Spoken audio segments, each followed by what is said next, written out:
One of the biggest issues I see with sisters who are looking for a spouse is they feel stuck and overwhelmed, unsure of how to find the right person while sticking to their Islamic principles. I mean, maybe you feel like you're fighting off your parents and you're struggling to just get married in 2025 with a modern yet still Islamic approach with hundreds of women like you. And I've distilled everything I've done into a spouse-seeking blueprint, totally free. Just click the link in the show notes or visit us over on our website. Let's start creating the marriage you deserve, inshallah. Where do I find a good spouse? That is the wrong question. Let me tell you why. Because a lot of those people that jump to that one, they haven't done the inner work first. I'm a huge proponent of journaling. Journaling is a really important thing to do. So here's some exercises you can do in journaling. Number one, what are the qualities that make me me? What are my strengths? What are my weaknesses? What are the things I love about myself? What are the things I don't love about myself? Yes, please explore them. Because I guarantee you, it changes as per decade. And as you grow, your idea of yourself changes, right? So let's think about, like, in this season of your life right now, where are you? Welcome to the Mindful Muslimah Speaks podcast, a safe space to learn and grow into the best version of yourself that you're always meant to be. I'm your host, Mindful Muslimah, a mom of 5, big sister to the community, and a licensed educator with 25 plus years and supporting tens of thousands of Muslim women worldwide. Now, I'm excited to share a ton of solutions to your problems on love, relationships, life balance, reconnecting with Allah subhanahu wa ta'ala, getting back on track, and more. So grab a cup of coffee and close out those tabs. These next 20 to 30 minutes are all about you. Let's get started. It is 2025. How did the time fly, right? Here we are. And you know what? I opened up my DMs yesterday, and you know what I saw? Floods of sisters just like, sis, I thought I was going to get married in 2024.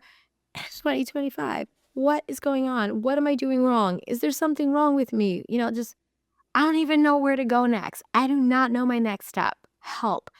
And I get those, and I want to say these are from women. If you open up their Instagram profiles or you check them out on TikTok, like, they're beautiful, intelligent. Like, how are they not being caught, right? How are they not being snatched up?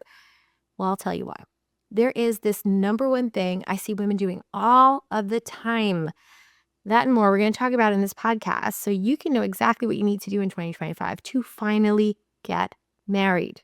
Let's go. You're not single because you're not beautiful, you're not smart, you're not kind, you're not a catch. You are. But somewhere along the way, the process has failed you, not the other way around. In today's world, finding a spouse is overwhelming. It really is. Dating apps, cultural expectations, families, societal pressure, like you second guessing yourself, it's a lot. I mean, you could just be paralyzed by the options or lack of them. And then there's the fear of not getting picked, fear of picking the wrong person, just fear of never finding the one. Sound familiar? Trust me, you are not alone. Now, here's the cold hard truth. The biggest mistake sisters are making is not being too picky about him. It's not starting with you. Let me explain. Before you look for Mr. Right, you have to look one place first, inward. Yes, because actually the truth is the answer for who is the best guy for you is right in here. But a lot of people, like, that's really icky and challenging and feels uncomfortable. So we kind of skip that part and we dive straight into him. Now, I had built this course maybe like 3 years ago, one of our most famous courses, the Muslim Marriage Lab. And ironically, this course was about how to find a spouse.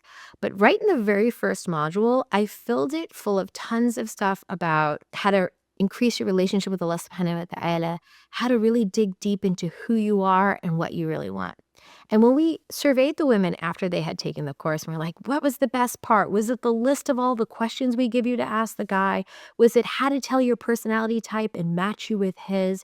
Was it this? Was it that? And they were like, no, that was all great. But you know what my favorite part was? And we're all like, what? And they're like, module 1.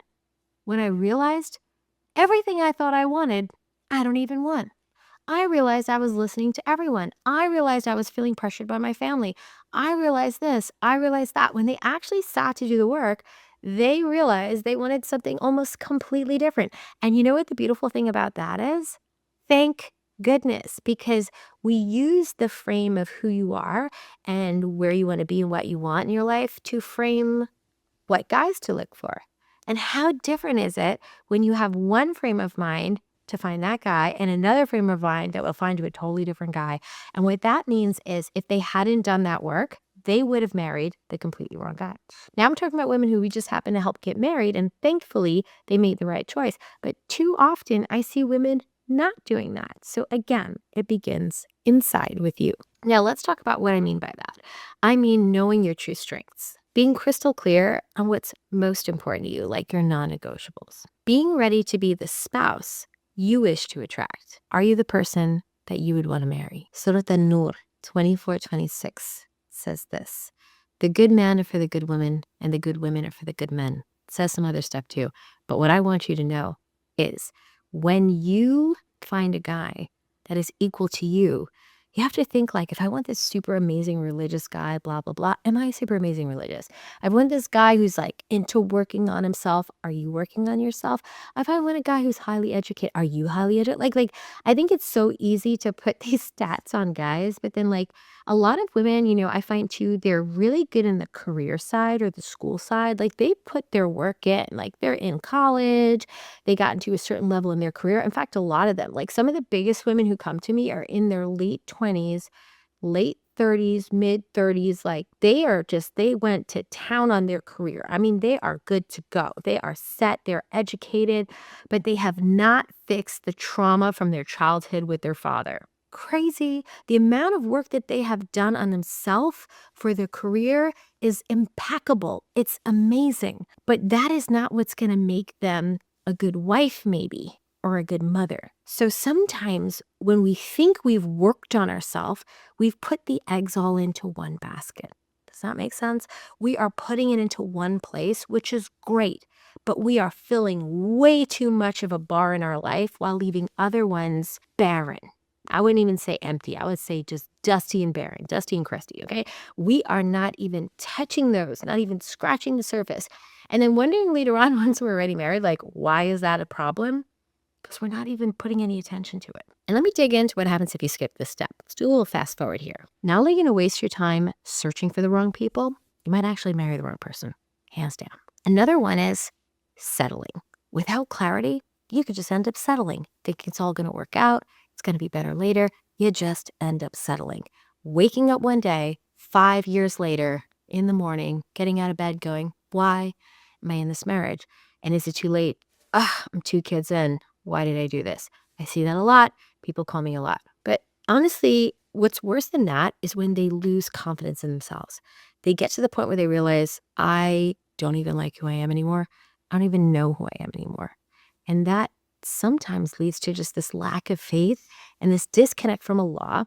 Then they start to do things that they don't feel proud of, or they just neglect the Quran, they neglect Salah, they're late to Salah, they don't even prioritize it. And eventually they don't want to even look in the mirror. They don't like who they are. And they feel shy to walk into a mosque because they don't feel they're that religious. Who knows? Maybe they start taking hijab off or start showing their hair more, or maybe their clothes get tighter or shorter. It's all a process. It happens the same way every time. But it starts from this, like, skipping the step of that internal journey.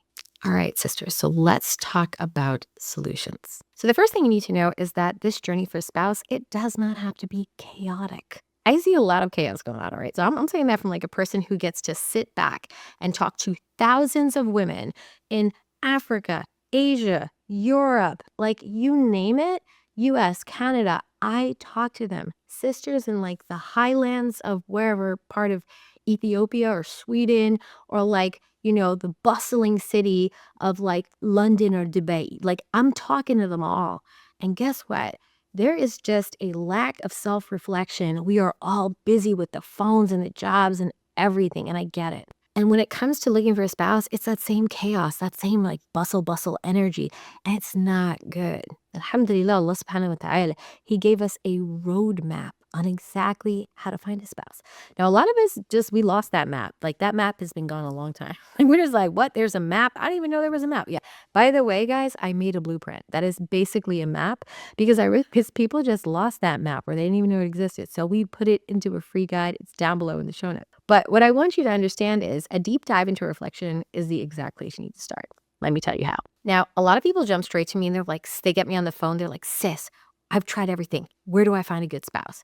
That is the wrong question. Let me tell you why. Because a lot of those people that jump to that one, they haven't done the inner work first. So I'm gonna be like, okay, peel back a second. Let's see where you are with other stuff. But because I start, helping you in directions to find him, we need to know what we're looking for and make sure it's the right thing. So I'm a huge proponent of journaling. If you know me, you know that. If you've gone on my YouTube channel, I talk about Quran journaling or 4-point journaling.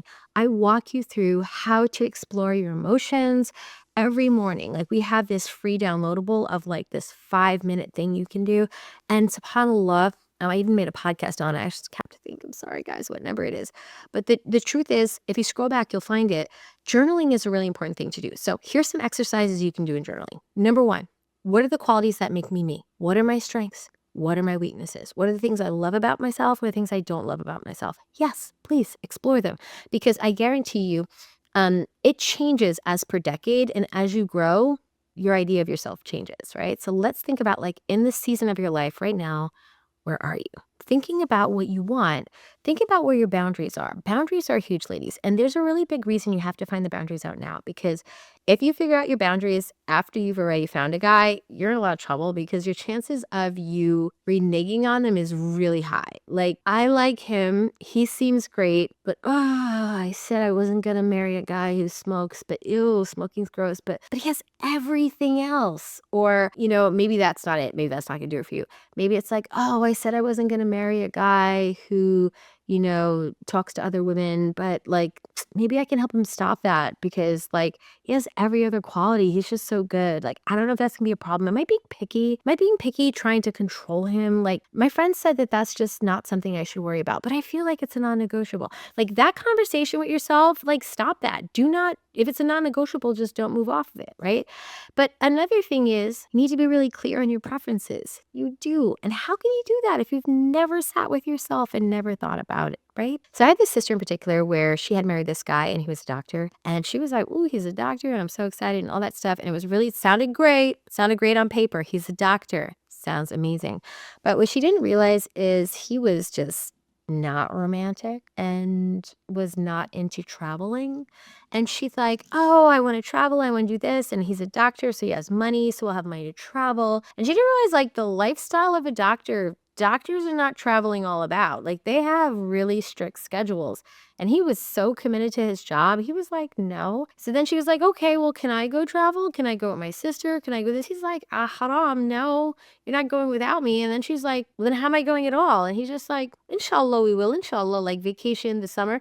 And then summer after summer, like, he never ever took her anywhere. So she was just depressed watching and scrolling on Instagram, like all the women in Cappadocia, Turkey, and they're like, "Oh my gosh, you're in Greece," and "Oh my gosh, I want to go sunbathing in Spain."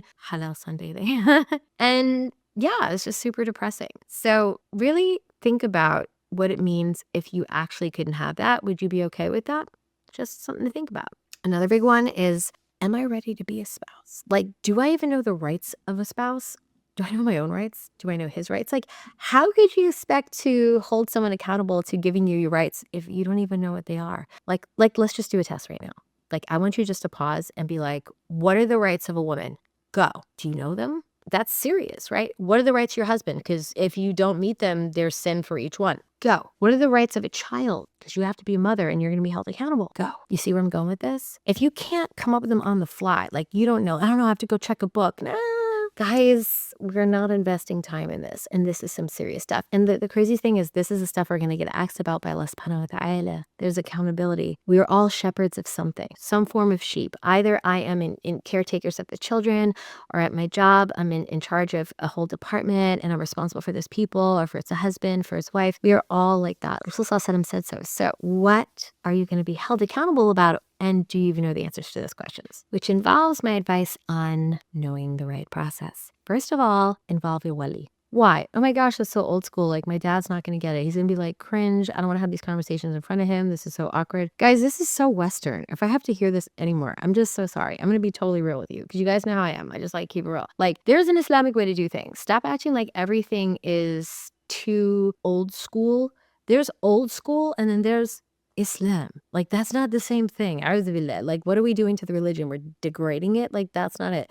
Yes, you're supposed to have your wali. Let me tell you something. If you want to marry a guy who is, or like in another country, I see this a lot. They're like, oh, get my dad on the phone, flying there. It's expensive. It is. Like tickets are ridiculous right now for flights, right? And this is coming from a girl who loves to travel. And I'm like, I can't even travel. So it's so sad because the flights are really crazy. And I want to say, let's pretend you can talk to him, but he's really far away. Open Zoom. Yes, open Google Meets. See him face to face. You need to see his body language. You need to know what's going on. The next thing, when you do the sit down, please have prepared questions and don't make them be generic questions that don't actually have the right answers. So one thing we have at Mindful Muslimah is we don't just give questions to women, we give the answers. A lot of people are like, oh my God, where can I get them? Downloadable? Can I have it? Guys, this is part of our program.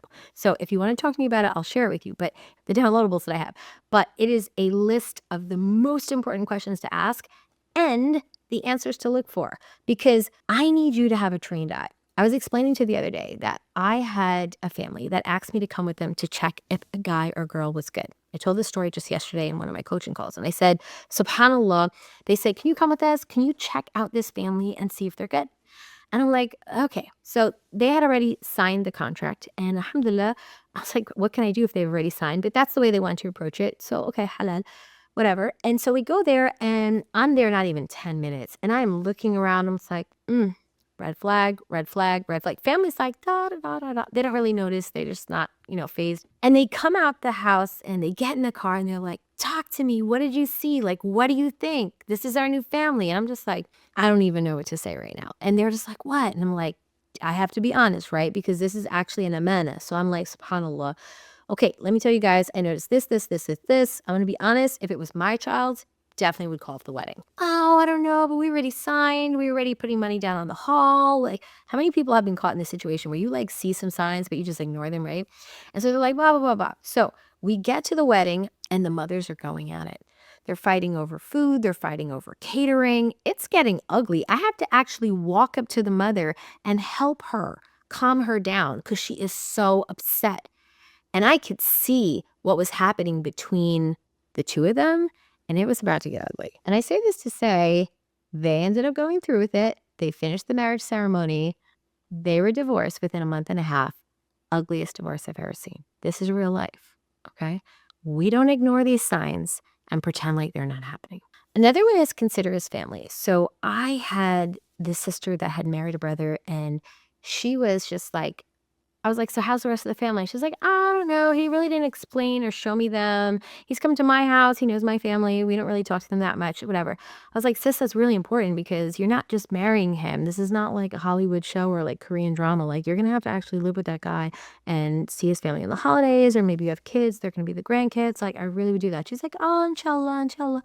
Right. So later on, she ends up marrying him, even though I was like, you really need to check this out first. She didn't. And alhamdulillah, you can only give advice. She ends up coming back to me like a year later. She's like, you remember me? And I'm like, yeah. She's like, well, I feel really bad because I feel like I was just immature. And I have a mother-in-law that is just like nightmare. And I was like, what do you mean? And then she's just like, this, and this, and this, and this. I'm like, oh, we spoke. I remember what you didn't know. She's like, just totally ignored all that. She's like, it's a nightmare. The biggest nightmare a lot of women have is when the mother-in-law, and not the mother-in-laws are bad because I'm a mother-in-law. So I have to stick up for mother-in-laws. I'm a mother-in-law. I have, many grandkids. So sometimes they have a really strong personality. And then you want your husband to agree with you, but he can't because he has to agree with his mom. And when his mom hurts your feelings, he sticks up for his mom. Or he stays silent, which is worse because he doesn't defend you. And women are so angry. And I hear this all the time. So this type of stuff is real. So take it seriously. So we talked about diving into self-reflection. We talked about knowing how the process goes. Here's another one. Combining da'wah with action. One of the biggest advice I give women all the time is if you're about to get divorced or you're about to get married, this needs to be the most religious time of your life. I don't care what you have to do. You need to unfollow some people on TikTok. You need to follow some new people on TikTok instead that are more religious. You need to change up your algorithm on your phone so it doesn't keep feeding you like a million memes or reels about like just funny nonsense that's just wasting your time. And then you're like, oh, I never have any time to read Quran, but I'm watching so many reels or so many TikToks and just wasting my night every night scrolling in bed. You know who you are. So I want to say, like, this needs to be the most religious time of your life.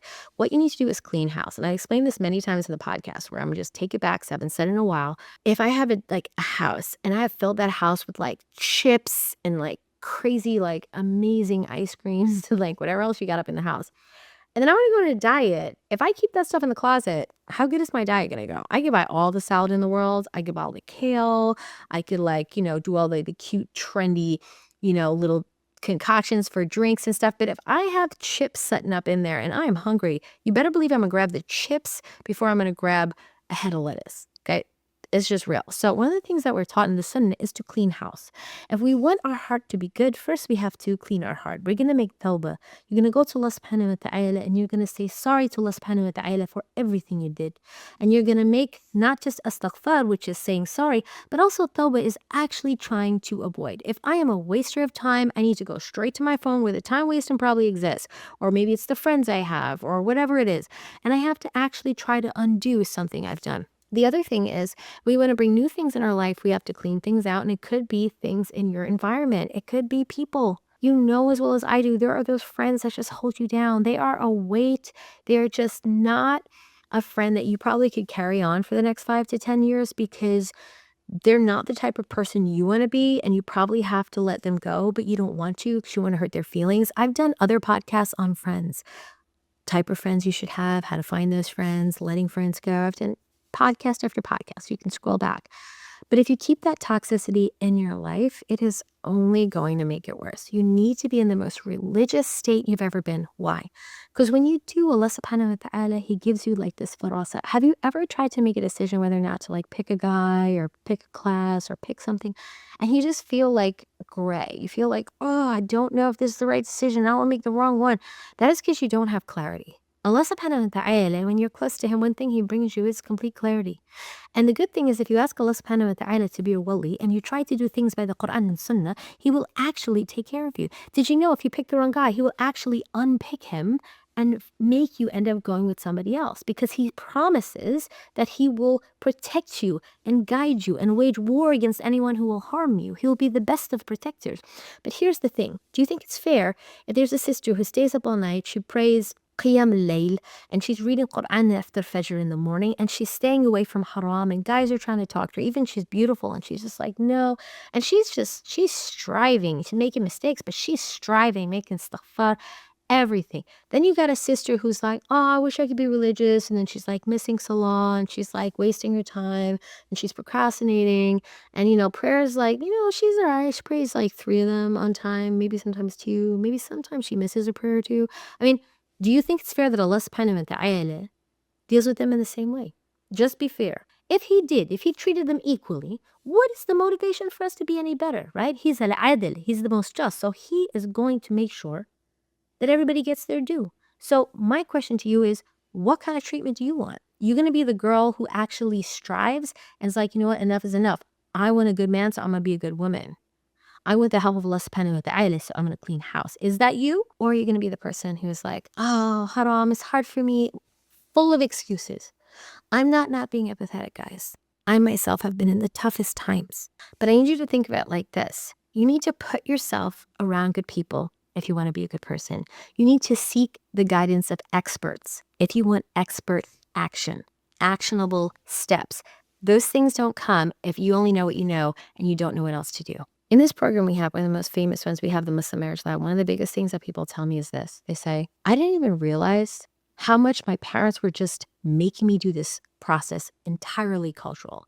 They were telling me it was like aib to ask guys questions. Like it was just totally like not good to ask them questions. That I couldn't talk to guys when I wasn't having like kitba kitab. Like they didn't even know the stuff is like not true, like at all. The misguidance of our community, the lack of religiosity, and the lack of information is ridiculous. And I see it every day. And parents, they mean the best, but not all of them have an Islamic background or were taught Islamic things. They just have these understandings of what is okay and what is not. For example, I'll give you the idea of the biodata, okay? First of all, there's nothing wrong with biodata, okay? There's nothing, if you guys know what I'm talking about, in the Desi community, they have things called biodata, where it's basically if you want to like find out If you like, there's a good guy or a good girl out there, you have almost something that looks like a resume and you exchange them.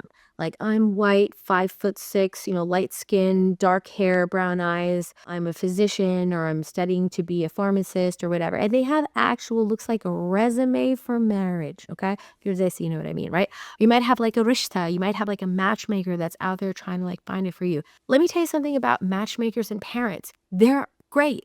They're great, but they're only as good as them being totally in tune with what you want. I have a lot of girls out there, they have their parents find them rishtas, or their parents are looking for them, and they are not aligned with what their parents want.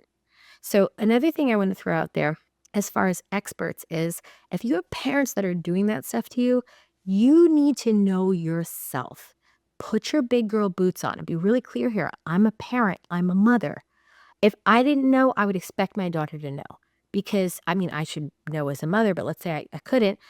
Are you really going to put yourself in the hands of culture as opposed to religion? There's no blessing in that. So you want to make sure you're doing things the right way. And that requires an expert. That requires somebody who knows. Who are you going to ask? Because it's not your girlfriend and it's not your parents if they're doing cultural. Does that make sense? Remember, guys, lastly, I want to say, be patient, but be proactive. We're not just waiting. Tying your camel is great, but thinking about the fact that waiting for a manna to fall from the sky, that's not how it worked. In the time of the Prophet, peace be upon him, when people had this idea of like, I'll just wait in the masjid and pray and Allah subhanahu wa ta'ala will bring rizq. Like, that's not real. They'd be like, what? Go outside and work. Like, that's not how it comes. That's not religiosity, okay? So we're not waiting for him to fall into your lap. It's just not real. And lastly, sisters, I know it's hard, but it's not just about the destination. It's about the journey. As you go on this journey to find a spouse, you're going to learn a lot about yourself. You're going to learn a lot about what you like, what you don't like, about what's keeping you stuck, and about why you feel so awkward or so alone or so hurt or so scared. You're going to find that a journey for a spouse is almost like diving into your own understanding of yourself if you do it right. And when you come out of that journey, you're strong. You know exactly what you want, but only if you're getting the right information. It's critical. Let's rewrite your narrative for 2025. Let this be the year where you finally get married, inshallah, if it's meant to be, right? You are not behind. You are not forgotten. Allah subhanahu wa ta'ala's plan for you is unfolding as we speak. The key is to trust him, but also do your part. Part of that's being here on the podcast, so I love you for that. But I want you to take one step further and actually take action. Don't just be a passive listener. Do something about it. Now, we have a free class down below that you can check out. It's actually on compatibility and teaches you kind of like the 4 different areas that you need to know to find a spouse. I think it's really important that we think about, what am I doing right now to take the next step in the right direction? And we'd love to help and support you on that journey. If you have any questions, don't feel shy enough to DM me. By the way, I'm taking 5 sisters who want to be dead serious about marriage. If you think that is you, definitely DM me on Instagram and you might be part of my next program. All right, talk to you in the next one. Assalamu alaikum, rahmatullahi wa barakatuh.